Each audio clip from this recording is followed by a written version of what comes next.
Hello मेरे प्यारे बच्चों, कैसे हो आप सब। एक बार फिर से आपसे मिलने के लिए हम आ चुके हैं और बहुत बेहतरीन सा चैप्टर हम लोग चैप्टर नंबर 4 पे आ चुके हैं, जो कि चैप्टर है आपका magnetic effect of electric current. और जैसा कि हमने क्या रखा था एग्जाम से पहले हम सारे लेक्चर्स को कंप्लीट कर लेंगे और बहुत सारी वीडियोस लेकर अभी आने बाकी हैं। और स्पेशली ये भी इसमें फोकस है क्लास 10th के बच्चों पे।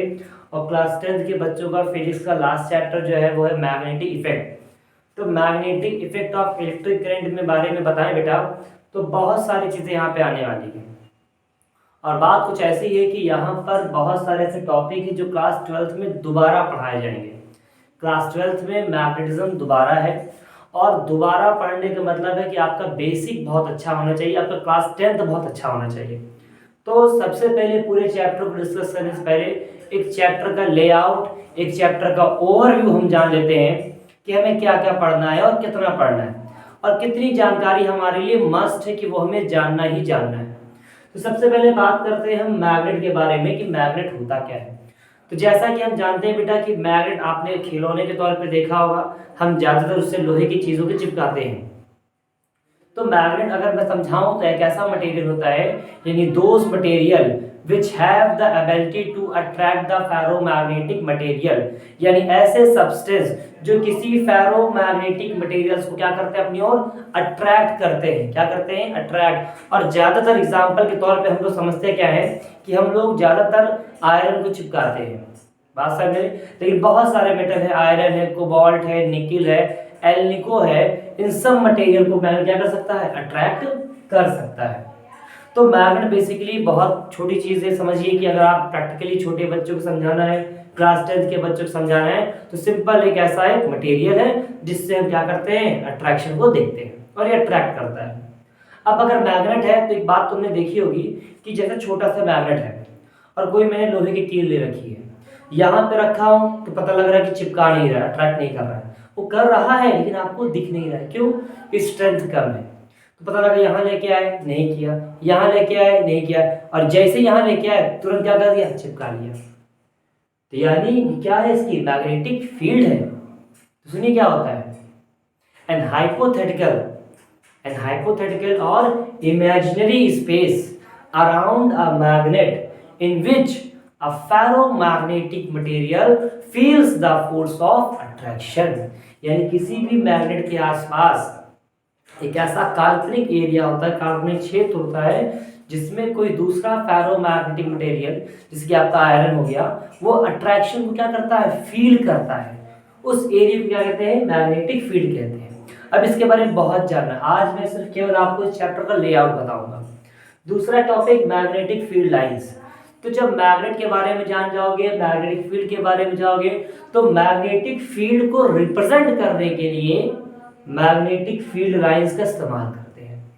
ये भी जो है एक इमेजिनरी हाइपोथेटिकल लाइंस होती हैं, और मैग्नेट के केस में ये क्लोज्ड कर्व बनाती हैं। कैसे बनाती हैं? क्लोज्ड कर्व होती हैं। अब ये क्या करती हैं कि अगर आपके पास कोई बार मैग्नेट है, कैसा है? Bar magnet. अगर आपके पास कोई एक बार मैग्नेट है तो उसमें क्या होता है कि एक तरफ नॉर्थ पोल होगा और एक तरफ साउथ पोल होगा। तो नॉर्थ से निकलती है, साउथ में चली जाती है, कहाँ? मैग्नेट के बाहर। और साउथ से आती है, नॉर्थ में चली जाती है, कहाँ? मैग्नेट के अंदर। तो मैग्नेटिक फील्ड लाइंस के बारे में बहुत सारी डिटेल है, बहुत सारे क्वेश्चन है, बहुत सारी प्रॉपर्टीज है। एक एक करके सबके बारे में हम डिस्कस करेंगे कि जैसे बहुत रिपीटेड क्वेश्चन है कि two magnetic field lines never intersect each other. कोई दो भी मैग्नेटिक फील्ड लाइंस होती है आपस में इंटरसेक्ट नहीं करती हैं। तो नहीं करती हैं तो क्यों नहीं करती, उसके पीछे का लॉजिक और बहुत सारी प्रॉपर्टीज हमको यहाँ मिलेंगी। और लिखने के लिए आती है, बोर्ड्स में लिखने के लिए आती है, पहचानने के लिए आती है। अगला है मैग्नेटिक इफेक्ट। तो मैग्नेट से क्या क्या प्रभाव पड़ते हैं, क्या क्या इफेक्ट पड़ते हैं, करंट पे क्या प्रभाव पड़ेगा, किसी मटेरियल पे क्या प्रभाव पड़ेगा। तो मैग्नेट के इफेक्ट के बारे में हम लोग मैग्नेटिक इफेक्ट में जानते हैं। अगला है राइट हैंड थंब रूल।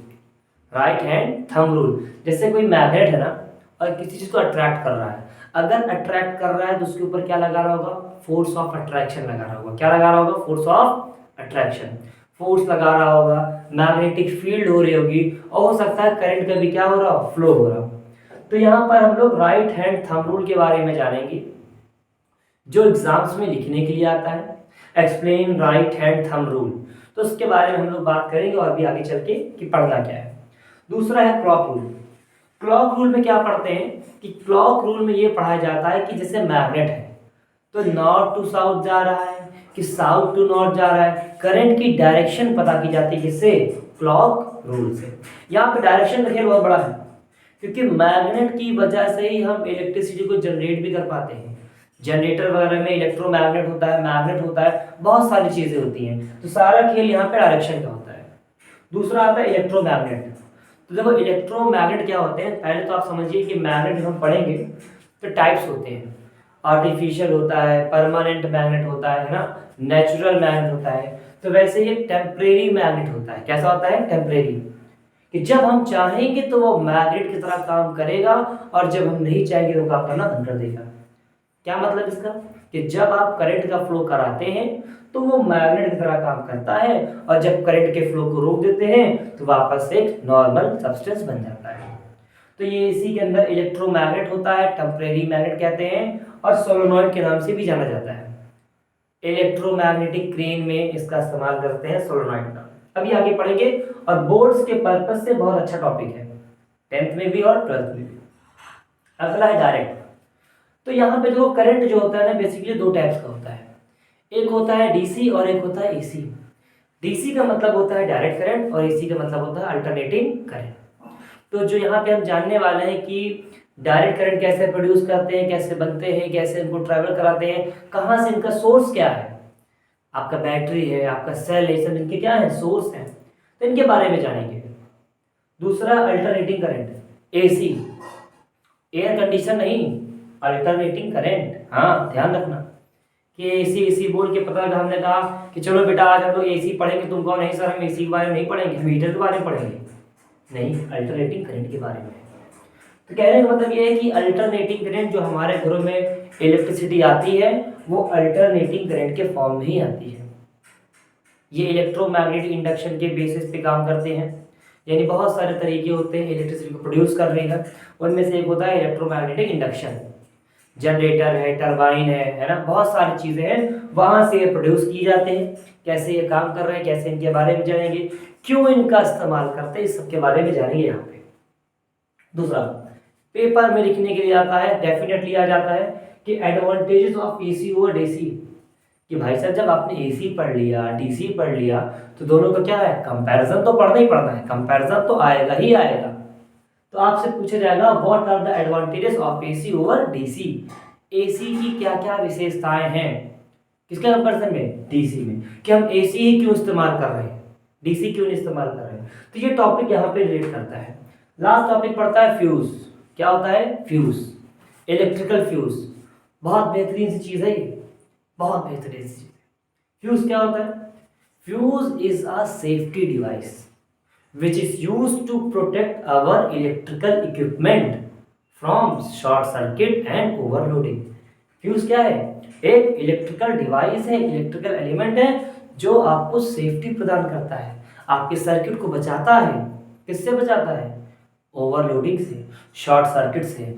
ये बहुत बेहतरीन सा है, लगभग घरों में 100% घर में लगाया जाता है, लगभग 99% लोगों के यहाँ लगा होता है। फ्यूज मीटर के बाद लगाते हैं और आजकल तो हर कमरे में लग रहा है फ्यूज अलग अलग।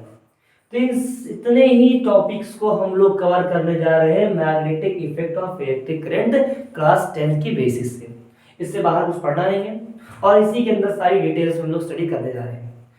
लाइट और करंट, लाइट और इलेक्ट्रिसिटी के कंपैरिजन में इसमें न्यूमेरिकल कम है, ये कह सकते हो ना के बराबर है। क्लास 10th में, 12th की बात नहीं कर रहे हैं, 10th की बात कर रहे हैं। तो ये एक छोटा सा लेआउट है, आने वाले लेक्चर्स में हम सबको डिटेल्स में स्टडी करने जा रहे हैं। तो हर चैप्टर का एक लेआउट आपके पास बहुत जरूरी होता है कि आपको पढ़ना क्या क्या है, और जब पढ़ लेंगे तो ये क्या लगा रहे हैं, टिक लगा के निकल जाएंगे। तो ऐसे ही वीडियोस में जुड़े रहिए और आगे कंटिन्यू करते रहिए। बहुत सारे लेक्चर की सीरीज आने बाकी है, पूरा दिसंबर बचा हुआ है, पूरा जनवरी बचा हुआ है, हम लोग बहुत सारे न्यूमेरिकल करने वाले हैं। तो ऐसे ही जुड़े रहिए, अपना प्यार और सपोर्ट बनाए रहिए। नमस्कार, जय हिंद, जय भारत।